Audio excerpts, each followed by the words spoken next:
Through here, my lords. Head out the upper level and continue through the plaza. The bunker is beyond that. Thank you, thank you. Hey everyone, welcome back to Space Marine Warhammer 40k. You might be wondering, is like, wait, did he do another recording session? Actually, many of you might not be wondering of that, but I'm going to tell you the story anyways. Yes, I am doing a new recording session because what happened was I was gearing down to do pretty long.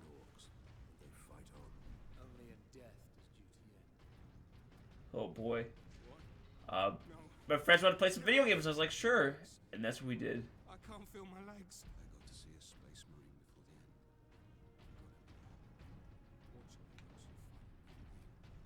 end. Wow, I'm taking this all in. Oh man, so I think last episode I was talking about, man, these guardsmen all dead. So yeah, this is not uncommon for a Warhammer 40k fight. All these dead guardsmen, like, I want to let you guys know that there is untold billions fighting the war for the Imperium of Man, which results in a lot dead. Like, a ton dead. Like, this, you might think, wow, this is slaughter. This is normal for Warhammer 40k. Like, this, in my mind, makes Star Wars, I almost said StarCraft, well, StarCraft 2 seemed, like, tame by comparison. Like, Warhammer 40k is probably the science fiction franchise which I think is most over the top. I'm in position at a broken monument near the guard lines. Yeah, like, it's savage. And but the thing is, like, all these dead bodies, like, it might seem like a lot of, you know, dead guardsmen, but that's not a lot for the Imperial Guard. Like, this is actually probably on the lighter side of death.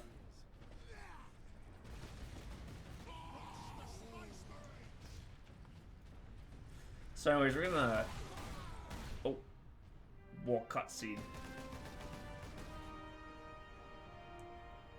Sergeant, I see you found something to keep you busy. Worry not, Captain. I've saved some orcs for you. The orcs have got that gun well defended, no mistake. But typical orc behavior would be to dismantle or destroy the gun. And certainly not use it to keep our forces at bay. There's a strategy behind it. Their leader is no fool. This day is getting interesting. Something I want to point out. Encountered the orc during our jump to the surface. That was the orc ship I saw crash near here, I take it. Did he survive? If the horde hasn't turned on itself, it's still under his control. Ooh, Chainsword. Hello, hello.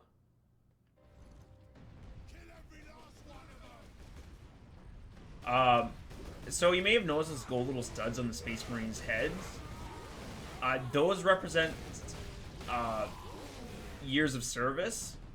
So for each 100 years a Space Marine serves for the Imperium, they get a little stud like that. From my understanding, the studs were always silver. I don't know if there's a difference between silver studs and gold studs. But I imagine they're functionally the same. So the Sergeant and the character that I'm playing right now have both served for 100 years. And I think I just came from this way. Yeah, I did. And we can roll the two, that's right. I need to familiarize myself with controls. And that's something else about the Space Marines which sets them apart from humans. Like, I think I talked about this briefly. Space Marines are basically super soldiers. Like, they have, like, 2 hearts. I think they can survive in space for a little bit as well without a helmet. What else? They don't need very much sleep. I think they only need 2 hours of sleep, but they can go prolonged periods without any rest at all.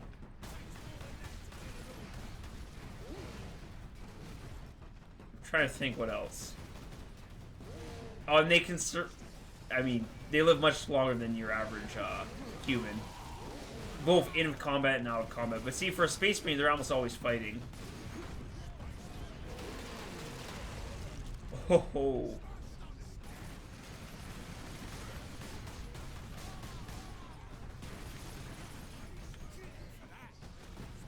I need him to jump down. Which he's not doing, which worries me.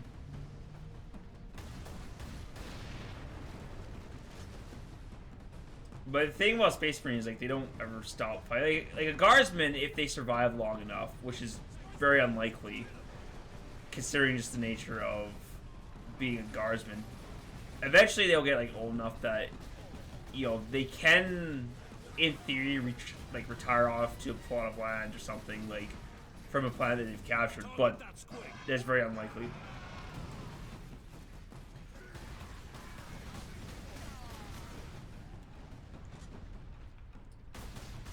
Like, having a space or a Guardsman survive long enough that he can hit retirement is probably, like, odds of that happening are like 1 in a million. And whereas a Space Marine, like, they essentially they fight until they die.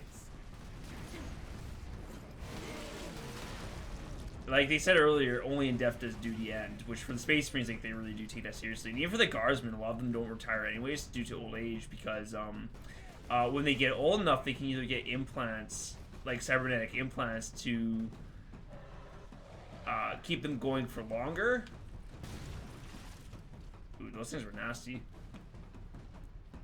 Or they can get medical treatments just to, like, biologically extend their life.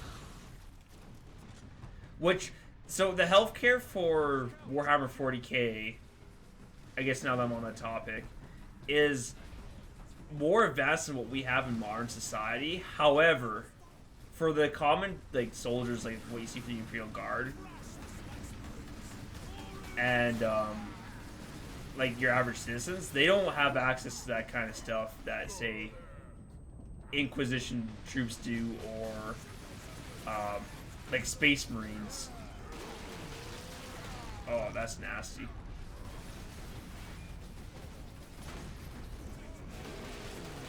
I have to say, I'm quite enjoying this.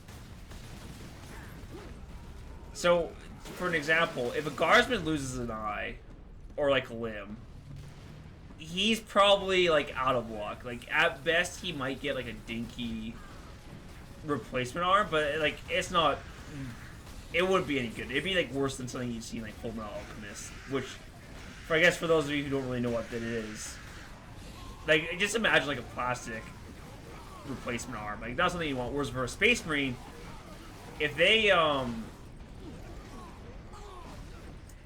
lose a limb or an arm, they could get a cybernetic replacement very easily, and it would be of high quality too. Like, it would be almost better than the real thing. And actually, there are Space Marine chapters where they replace themselves, or they replace their biological components with machine components, so they try to become more machine than man. And sorry if I'm, like, dropping so many knowledge bombs on Warhammer 40k. Like, I love this franchise so much. Like, this is easily my favorite fictional franchise. Look at that. I've been talking. I'm not even paying attention.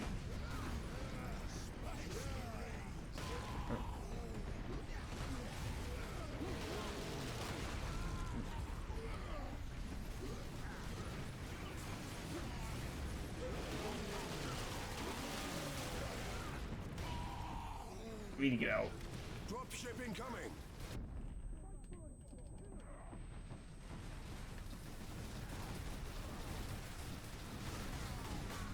Oh, I think we're gonna die, actually.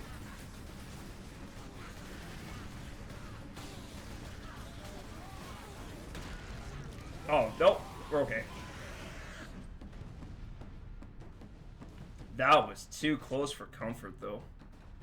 Oh, boy. And to give you guys, like, kind of, like, an idea of, like, how big of a... Well, there's a cutscene, never mind.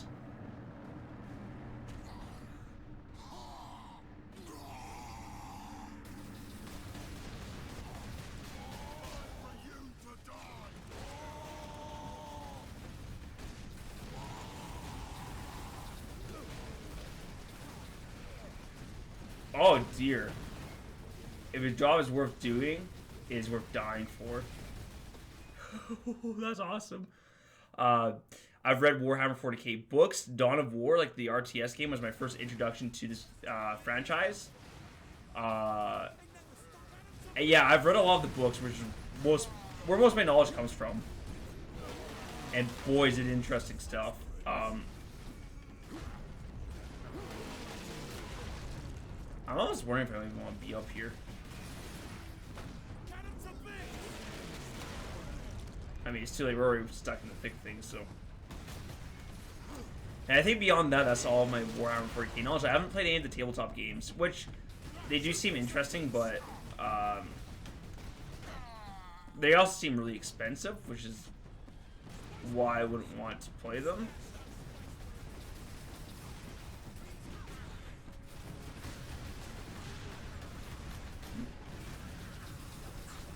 Because that's the problem. Like, I mean, like, the game does seem interesting, like the tabletop game at least.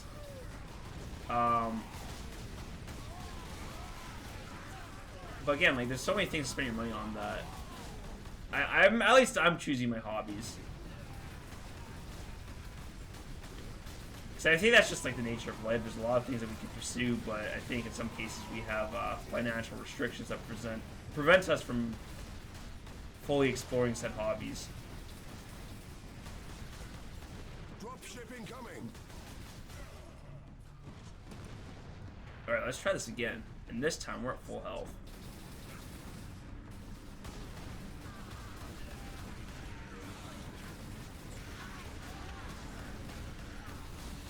Alright, I thought that was the big guy, but clearly I was mistaken.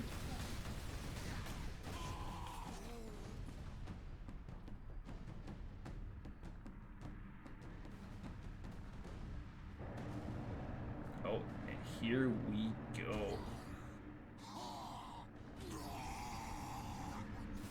Alright, well, I'm actually going to end the episode here, so thank you all for watching, and I'll see you guys next time. So until then,